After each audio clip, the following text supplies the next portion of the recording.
उत्तराखंड से खबर है। बहुचर्चित अंकिता भंडारी हत्याकांड मामले में तीनों दोषियों को उम्र कैद की सजा सुना दी गई है। कोटद्वार कोर्ट ने जो है सजा का ऐलान किया है। रिजॉर्ट मालिक पुलकित आर्या को उम्र कैद की सजा सुनाई गई।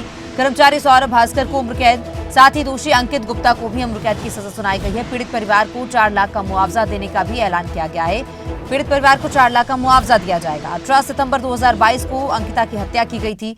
रिजॉर्ट मालिक पुलकित आर्य को उम्र कैद की सजा सुनाई गई। धारा 302 आईपीसी के तहत जो है कठोर आजीवन कारावास और 50,000 का जुर्माना लगाया गया। धारा 201 आईपीसी के तहत 5 वर्ष कठोर कारावास और 10,000 का जुर्माना, और इसके साथ ही धारा 354A आईपीसी के तहत 2 वर्ष का कठोर कारावास और 10,000 का जुर्माना लगाया गया है।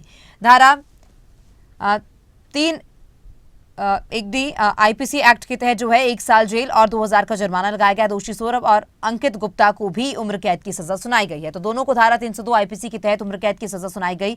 50,000 का जुर्माना भी लगाया गया। धारा 201 आईपीसी के तहत 5 वर्ष कठोर कारावास और 10,000 रुपए का जुर्माना लगाया गया है। विभिन्न धाराओं के तहत जो है ये मामला दर्ज कर फैसला सुनाया गया है। ये कार्रवाई की गई है क्योंकि तकरीबन 3 साल के बाद जो है इस मामले को लेकर जो है अब फैसला सुनाया गया है और आरोपियों को सजा सुनाई गई है। कठोर आजीवन कारावास यानी कि उम्र कैद की सजा इन तीनों आरोपियों को सुनाई गई है। 18 सितंबर 2022 का मामला है जब अंकिता की हत्या की गई थी। अंकिता श्रीनगर गढ़वाल की रहने वाली थी और सितंबर के महीने में 2022 में अंकिता की हत्या कर दी गई थी।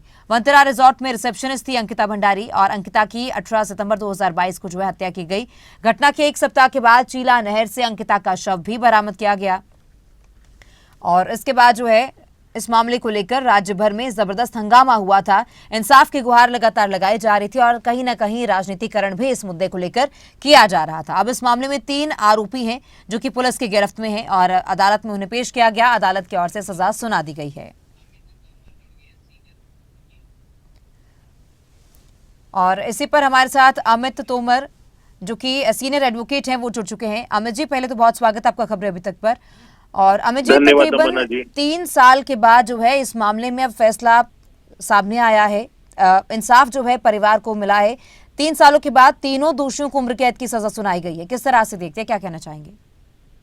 देखिए, बहुत ही इसका स्वागत होना चाहिए निर्णय का, और एक बहुत ही शानदार निर्णय माननीय न्यायालय द्वारा दिया गया है, जिसमें जो तीनों आरोपी थे पुलकित आर्या और अंकित गुप्ता और सौरभ भास्कर, इन तीनों को हत्या का दोषी पाया तथा इनको उम्र कैद की सजा सुनाई गई। और जो अलग मामले भी थे, जैसे एक साक्ष्य को छुपाने का, उसमें 5 साल की सजा दी गई।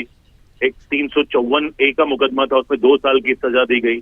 और एक 3/1D immoral traffic protection act का था, उसमें 5 साल की सजा दी गई और साथ ही जुर्माना भी लगाया गया। तो ये बहुत ही एक शानदार निर्णय माननीय न्यायालय द्वारा दिया गया, क्योंकि एक तरीके से पूरा ब्लाइंड केस था ये। कोई इसमें आई विटनेस नहीं था और उसके बाद भी सर्कमस्टेंशियल एविडेंस को लेकर पुलिस द्वारा बड़ी शानदार एक में विवेचना की गई और अंततः आज परिणाम आपके सामने है। बिल्कुल अमित जी, मेरे साथ मेरे उत्तराखंड से ब्यूरो चीफ राशिफात अली भी जुड़ चुके हैं। वो भी आपसे सवाल लेना चाहेंगे। राशिफात, ओवर टू यू। बिल्कुल तोमर जी, देखिए, इस दिन का आज इंतजार था कि कब न्याय मिलेगा पीड़िता के इस परिवार को, और आज वो दिन आ भी गया है और उम्र कैद की सजा हुई है। और मैं जानना चाहता हूँ, क्योंकि 302 है, 201 है, 354 है, तो अलग अलग सजा के इसमें प्रावधान रखे गए हैं। तो क्या इसको अपील किया जा सकता है दूसरी किसी कोर्ट में? क्योंकि ये जो आज फैसला आया है इसको चैलेंज किया जा सकता है? जी बिल्कुल, ये तो कानून में प्रावधान है इसका।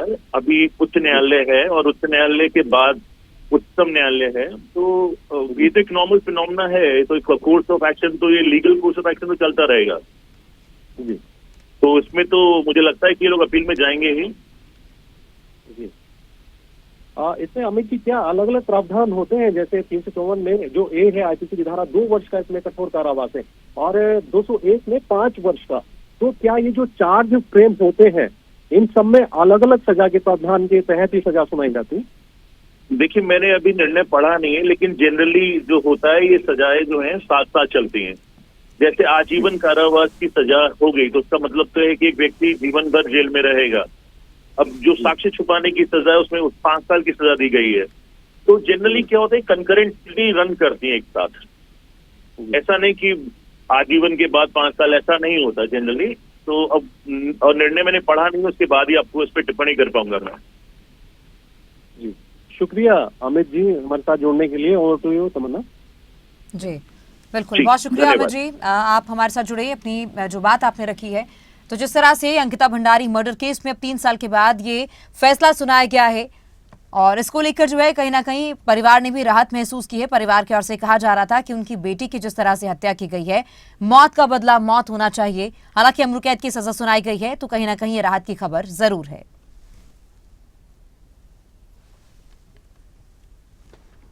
तो 18 सितंबर 2022 का ये मामला है जब अंकिता भंडारी का मर्डर किया गया था और इस हत्या की वारदात को अंजाम देने के बाद अंकिता का जो शव है वो नहर में फेंक दिया गया था।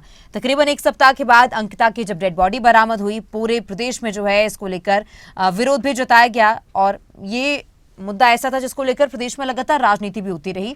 और इसके बाद जो है अब अदालत में जब मामला चल रहा था, एक के बाद एक कई सारे जो सुनवाई थी, सुनवाई की तारीखें जो है रखी गई, एक के बाद एक सुनवाई हुई और आखिरकार वो दिन आया जब परिवार ने जो है परिवार को राहत की सांस मिली है, क्योंकि परिवार को इंसाफ मिला है। उनकी बेटी के जो हत्यारे थे उन्हें अब उम्र कैद की सजा सुना दी गई है।